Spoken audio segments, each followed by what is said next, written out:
Chapter 23. "Save the sandwiches," Gloria Dump yelled to me. "Save the punch! I got my dog pictures," screamed Sweetie Pie. She went running around, tearing them off the trees and the chairs. "Don't worry," she kept shouting. "I got 'em."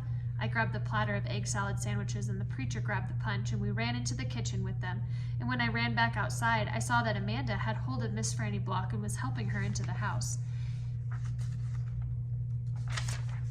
Miss Franny was so teetery in her high heels that the rain would have knocked her right over if Amanda hadn't held on to her.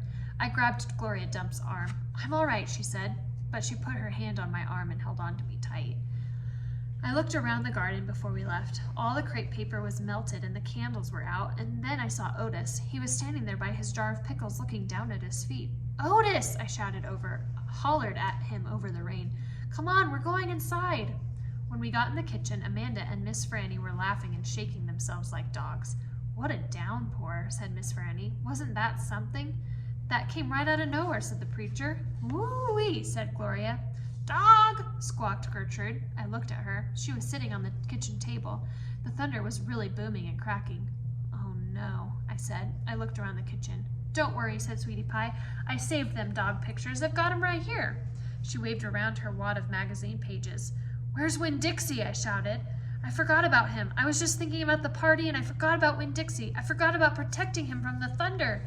"Now, Opal," the preacher said. "He's probably right out in the yard hiding underneath a chair. Come on, you and I'll go look." "Hold on," said Gloria Dump.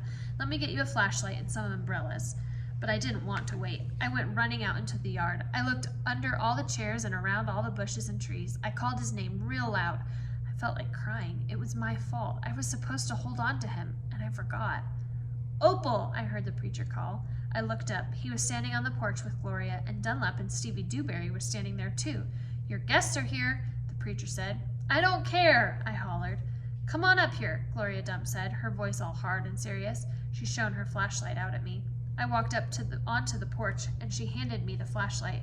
"Tell these boys hey," she said. "Tell them you are glad they came and that you'll be right back just as soon as you find your dog." "Hey," I said. "Thank you for coming. I just got to find Winn Dixie, and then I'll be right back." Stevie stared at me with his mouth wide open. "You want me to help?" Dunlap asked. I shook my head. I tried not to cry. "Come here, child," Gloria Dump said. She reached for me and pulled me close to her and whispered in my ear, "There ain't no way you can hold on to something that wants to go, you understand? You can only love what you got while you got it." She squeezed me hard. "Good luck now," she called, as me and the preacher stepped off the porch out into the rain. "Good luck, Miss Franny called from the kitchen. "That dog ain't lost," I heard Sweetie Pie holler to somebody inside. "That dog's too smart to get lost." I turned around and looked back, and the last thing I saw was the porch light shining on Dunlap Dewberry's bald head. It made me sad, him standing on Gloria's porch, his bald head glowing. Dunlap saw me looking, and he raised up his hand and waved to me. I didn't wave back.